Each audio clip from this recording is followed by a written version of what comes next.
आएगा। तो ड्रेस और एड्रेस का परिवर्तन, उसका नाम है मृत्यु। दूसरा, मृत्यु किसे कहते हैं? मृत्यु माना देहांत। क्या बोलते हैं? देहांत। किसका अंत हुआ? देह का अंत हुआ। आत्मा तो अभी भी है। आत्मा के लिए क्या बोलते हैं? आत्मा अजर है, अमर है, अविनाशी है। आत्मा को कोई जला नहीं सकता, आत्मा को कोई काट नहीं सकता, आत्मा को पानी गीला नहीं कर सकता। तो मृत्यु किसका हुआ? देह का हुआ। अंत किसका आया? देह का आया। तो मृत्यु माना देहांत। दूसरा, मृत्यु माना नवीनता। हर आत्मा वो नया चाहती है। मनुष्य का स्वभाव है, वो यही कहता रहता है कि मुझे कुछ नया चाहिए, नया चाहिए। जब नए कपड़े पहने होते हैं हमें कितना अच्छा लगता है, हम कितने खुश होते हैं कि आज मैंने नए कपड़े पहने, नया ड्रेस है। ऐसे आत्मा को भी जब नया कपड़ा मिलता है तो उसे खुशी होती है। लेकिन वो नया कपड़ा देता कौन है? मृत्यु। मृत्यु ही न हो तो आप सोचो, एक थोड़ी सेकंडों के लिए सोचो अपने मन में कि इस सृष्टि पर मृत्यु की घटना ही न घटित हो तो क्या होगा? क्या होगा? मैं आपको हेल्प करती हूँ। आपके घर में आपके दादा परदादा जो भी थे, जो गए, वो आज भी होते, कोई गया ही नहीं होता तो क्या होता इस सृष्टि पर? क्या होता? इसकी कल्पना भी हम नहीं कर सकते। मृत्यु वो अनिवार्य घटना है। मृत्यु न होता तो चलता नहीं। हम जन्म का स्वीकार करते हैं तो हमें मृत्यु का स्वीकार भी करना ही पड़ेगा। जैसे उगते सूरज को तो हम बहुत खुशी से आवकार करते हैं और स्वागत करते हैं, तो ढलते सूरज को भी हमें मानना पड़ता है ना। सूर्यास्त को हम स्वीकार करते हैं ना, ढलती शाम को भी तो हम स्वीकार करते हैं ना। ऐसे ही मृत्यु का भी हमें स्वीकार। जन्म तब होता है जब मृत्यु होता है।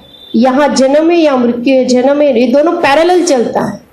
लेकिन हम जन्मों को स्वीकार कर लेते हैं। जब हमारे घर में बच्चे का जन्म होता है हम कितने खुश होते हैं, लेकिन तब हमें ये याद नहीं होता कि जिस आत्मा ने हमारे घर में जन्म लिया वो आत्मा कहीं और से शरीर छोड़ करके हमारे घर में आई है।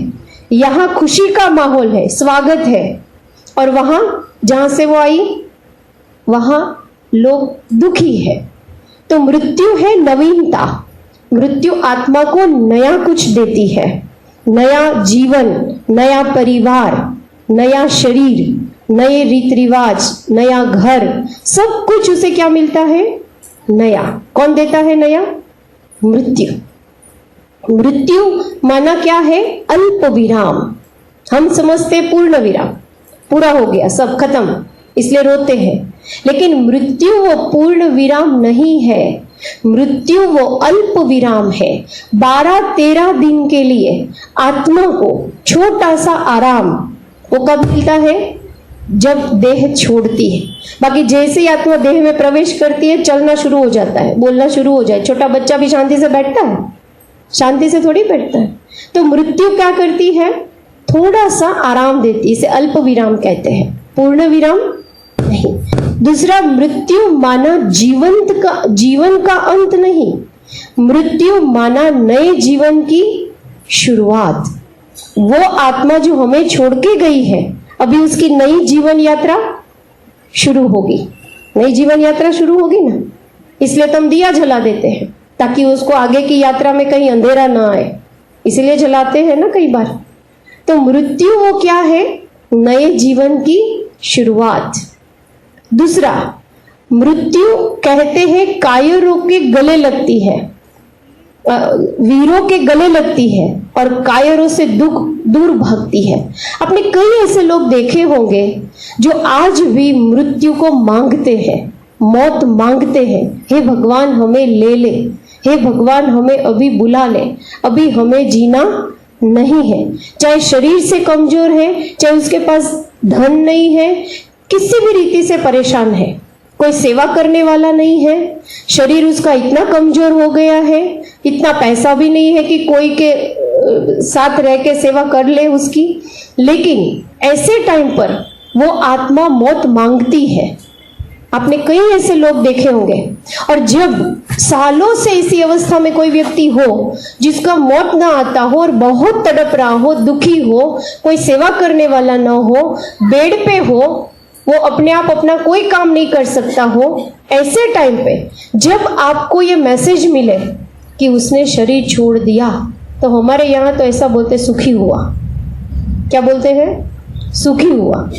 तो मृत्यु वो सिर्फ दुखद घटना नहीं है, मृत्यु वो आत्मा को सुख भी देती है, क्योंकि उसके जीवन में सुख नहीं था, बीमार था, रोगी था, परेशान था, तो उसके सुख किस में था? मृत्यु में था। तो मृत्यु अनिवार्य घटना है, मृत्यु आत्मा को सुख देती है, सिर्फ मृत्यु आत्मा को दुख नहीं देती। तो मृत्यु के समय जब कोई आत्मा हमारा नजदीक का स्वजनों में छोड़ के जाता है, तो हमें क्या करना चाहिए? और उस आत्मा की स्थिति क्या है? वो दो तरफ है। जो आत्मा हमें छोड़ के गई वो दो तरफ है। उधर उसे बुलाया जा रहा है, लोग उसे, बच्चे का जन्म होने वाला होते तो कितनी तैयारियां करते हैं, उसे स्वागत के लिए बुलाते हैं, एक नए सभ्य को अपने घर में लाने के लिए हम सब आतुर होते हैं। तो वो आत्मा जहां गई होगी वहां लोग उसे बुला रहे हैं और यहाँ उसकी विदाई है। सालों से, कितनी उम्र थी बाकी? कितनी उम्र थी? 65 साल। 65 साल यहाँ रहे, अपने परिवार के साथ रहे, इस शरीर में रहे, तो यहाँ का उसे मोह तो होगा ना, अपने परिवार से मोह होगा, ये घर से मोह होगा, जिंदगी भर मेहनत करके सारा इकट्ठा किया होगा, अभी वो साथ जाएगा नहीं, उसे छोड़ना पड़ेगा, तो वो दुख उस आत्मा को होगा। तो उसको यहाँ भी खिंचाव होता है और जहां उसे जाना है वहां भी खिंचाव होता है, तो वो दो के बीच में है। तो हमें उसके लिए क्या करना चाहिए? और ऊपर से हम रोते हैं, हम दुखी होते हैं, हम विलाप करते हैं, तो आत्मा को और दुख पहुंचता है। इसलिए कहते हैं शांत रहो, चुप रहो, रो मत, भगवान को याद करो, क्योंकि जो आत्मा गई वो अकेली गई है। गया उसके साथ कोई गया उसके साथ? कोई नहीं गया, वो अकेली है। आगे उसे कहाँ जाना है ये उसे पता नहीं है। ये सबसे बड़ा क्वेश्चन मार्क है। मुझे कैसा घर मिलेगा, उस आत्मा को कैसा शरीर मिलेगा, कैसा परिवार मिलेगा, उसे कुछ नहीं पता। तो उसको सबसे ज्यादा जरूरत अभी किस चीज की है? शांति। इसलिए हम भगवान को प्रार्थना करते हैं, भगवान तू उस आत्मा को शांति देना, परमात्मा उस आत्मा को शांति देना। क्यों शांति देना? क्योंकि कहाँ जाना है ये सबसे बड़ा प्रश्नार्थ उस आत्मा के पास है, और आगे जाकर वहां सेट भी होना है, नए घर में, नए शरीर में, नए परिवार में। यहां से उसे अपने मन को, बुद्धि को हटाना भी है। इस परिवार से 65 साल से जुड़ी हुई थी, इस शरीर से जुड़ी हुई थी, इस घर से जुड़ी हुई थी, उसे भूलना भी है। इसलिए सबसे ज्यादा जरूरत उस आत्मा को किस चीज की है? किस चीज की है? शांति। और वो कौन देगा? कौन देगा? कहते हैं 12-13 दिन तक वो आत्मा जिस घर से गई होती है ना, उस घर रोज आती है। हम क्यों इकट्ठे होते रोज 12 दिन? क्यों सब लोग आकर के बैठते हैं? क्योंकि वो आत्मा को शांति दान देना है। बैठना इसलिए होता है कि हम बैठे और थोड़ा उसे शांति दे, क्योंकि वो घर रोज आ रही है, अभी उसे दूसरा घर मिल नहीं गया। 13-12 दिन के बाद जब हम विधि करते हैं ना, हमारे यहाँ तो ऐसी विधि होती है, उनका बेड होता है, उनके कपड़े होते हैं, उनकी सारी जो जरूरियात की चीजें होती हैं जो वो यूज करती है, वो सारी चीजें ब्राह्मण को दान देते हैं। करते होंगे ना यहाँ भी। और वो ब्राह्मण को दे करके हम उसे कहते हैं, उस आत्मा को, ये तेरा हमने तुझे दे दिया, अभी तुझे जहां जाना है तू जा सकती है। उसके बाद ये विधि पूर्वक हम विदाई देते हैं, उसके बाद वो आत्मा दूसरे घर जाती है। तब तक वो कहाँ होती है? इसी घर में रोज आती है, वो शांति लेने आती है। और जितना उसके स्वजन उसे शांति दे सकते हैं उतना कोई नहीं, क्योंकि जिंदगी भर लिया किसने था? 65 साल तक लिया किसने? स्वजनों ने लिया ना, तो देना अभी किसको है? ये हमारी अंतिम फर्ज है। अभी वो आत्मा हमारे से कुछ भी कभी लेने आएगी नहीं। अभी ये हमारा मौका है उस आत्मा को देने का। क्या देना है उसे? क्या देना है? हम ये नहीं कहते भगवान तू उसे सुख दे दे, हे परमात्मा तू इसे आनंद दे दे, खुशी दे दे। क्या बोलते हैं? हे परमात्मा तू उसे शांति दे दे। लेकिन शांति बोलने से थोड़ी मिल जाएगी, हे भगवान तू दे दे। हमारे कहने से भगवान तो पहले से ही दे रहा है उसे शांति। लेकिन हम जब दुखी होते हैं, हमारे दुख के वाइब्रेशंस, हम जो बेचैन होते हैं, हम रोते हैं, वो बीच में अड़ जाते हैं। तो भगवान जो शांति दे रहा है वो उस तक पहुंचती नहीं है। इसलिए क्या देना है उस आत्मा को? अभी क्या देंगे? शांति। जब भी बैठे आप लोग इस लक्ष्य के साथ बैठना, जो भी आता है उसे भी बिठाओ, को थोड़ा शांति दो उस आत्मा। आप सोचो जितने भी लोग बैठे हैं, अगर 2 मिनट 5 मिनट भी हम मन को शांत करके उस आत्मा को शांति दान देते हैं, सबके 5-5 मिनट को इकट्ठी करो, उस आत्मा को कितने घंटे की शांति मिल जाएगी। और वो सबसे बड़ा पुण्य है जब किसी को किसी चीज की जरूरत हो और उस समय पे वो चीज उसे दी जाए, तो वो हमें कितनी दुआ देता है। अभी उस आत्मा को बहुत शांति चाहिए। इसलिए क्यों चाहिए शांति? क्यों चाहिए शांति? अच्छा, मैं एक प्रश्न पूछती हूँ आप सबको, आपको दुनिया के अंदर सबसे ज्यादा प्यार किससे है? मोह, मोह कहो, प्यार कहो, किससे है? कमल भाई, सबसे ज्यादा इस दुनिया में। आप सोचो मेरा अभी अंतिम समय आ जाए तो मेरा बुद्धि कहाँ जाएगी? सबसे ज्यादा प्यार किससे है दुनिया में? सबका जवाब अलग होगा, एक नहीं होगा। मैंने कई जगह पे ये प्रश्न पूछा। कोई ने कहा मेरी माँ से मुझे बहुत प्यार है, कोई ने कहा मेरे बच्चे से मुझे बहुत प्यार है। आपको किससे है? भगवान से है। अच्छा, और कोई किससे है? सबसे ज्यादा प्यार किससे? ईमानदारी से अपने आप को चेक करके बोलो। मैं आपको बताऊंगी लास्ट में, और ये सबका जवाब एक ही होगा, बाकी सारे झूठी है। किससे है हमारा सबसे ज्यादा प्यार? किससे है? मोह किससे है? माया। माया क्या है? धन से। माया माना धन, मतलब सुख सुविधाएं, धन दौलत से सबसे ज्यादा प्यार है। अच्छा, और कोई है? आप देखो, अगर यहाँ आग लग जाए, इसी घड़ी आग लग जाए, धरती कंप होने लगे, क्या करोगे आप? कमल भाई, भगवान का नाम लेके बैठे जाओ? मेरा धन, मेरी दौलत, बैठे रहोगे? क्या करोगे? करोगे क्या? उसी घड़ी पहले क्या करोगे? पहले बाहर जाओगे, अपने को बचाने की कोशिश करोगे। मैं क्यों पूछ रही हूं ये? क्योंकि दुनिया में मनुष्य को सबसे ज्यादा मोह या प्यार वो अपने शरीर से है। और जो आत्मा हमें छोड़ के गई वो 65 साल उस शरीर में थी। उसे सबसे ज्यादा दुख उस शरीर को छोड़ने का है। हमारे ब्रह्मा कुमारीज में एक फिल्म बनाई है 13 डे। आप देखना, गूगल पे भी हो सकती है, यूट्यूब पे। 13 डे कभी देखना, रात को मत देखना, दिन को देखना। एक बहन को मैंने बोल दिया और उसने रात को देख ली, वो बेचारी रात भर सो नहीं पाई, इसलिए मैंने यहाँ आपको अंडरलाइन करा रही हूँ, रात को मत देखना, दिन को देखना।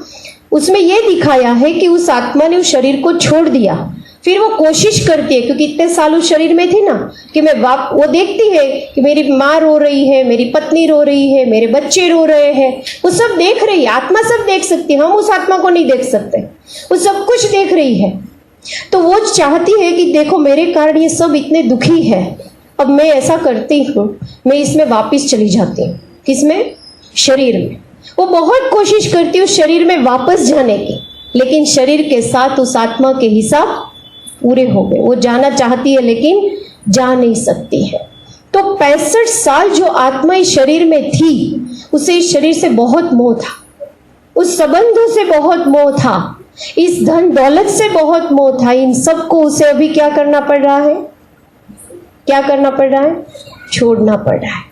इससे सबसे ज्यादा जरूरत उस आत्मा को किस चीज की है? अभी किस चीज की है? शांति की है। इसलिए हम सब मिलकर क्या करेंगे? बहुत सारी बातें हैं, अभी उसकी डिटेल्स में हम नहीं जाएंगे, हमें आगे भी एक प्रोग्राम में जाना है, लेकिन आप वापस कभी तो मौका मिले तो ये प्रोग्राम रखना बहुत, अभी तो ये बहुत सारी बातें हैं, उस आत्मा की अभी स्थिति क्या होगी, उस आत्मा के लिए हमें अभी क्या करना चाहिए, और उसके साथ ये घटना हमें क्या सिखाती है। बहुत सारी बातें इसके पीछे, इतनी सारी बातें हैं कि रात भर बैठे तो चलती रहे। मृत्यु की बातें इतनी है और इससे में काफ़ी बातें सीखने को मिलती है।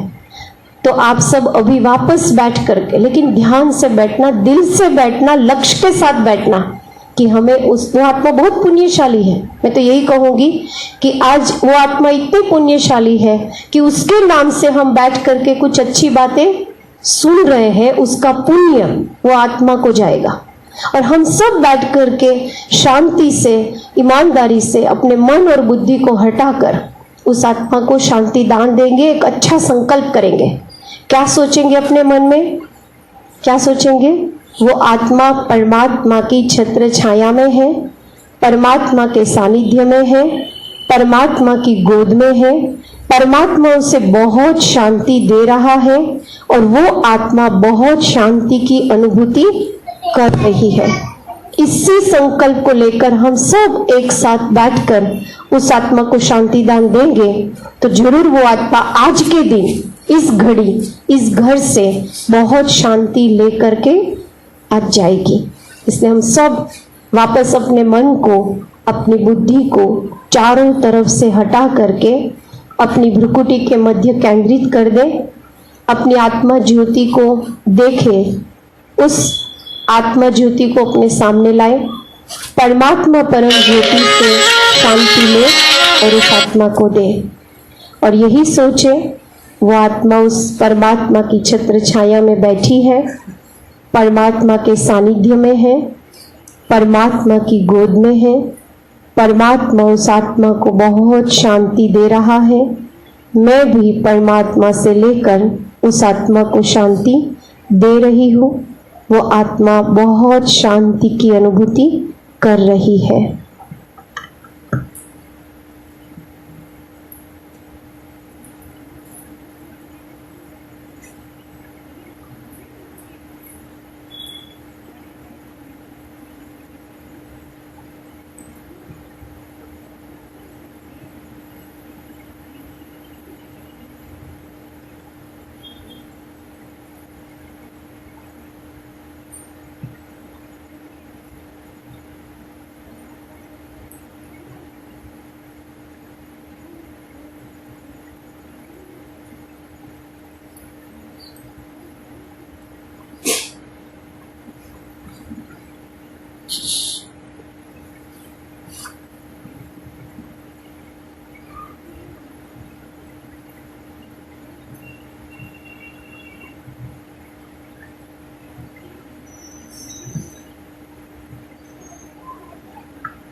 ओम शांति।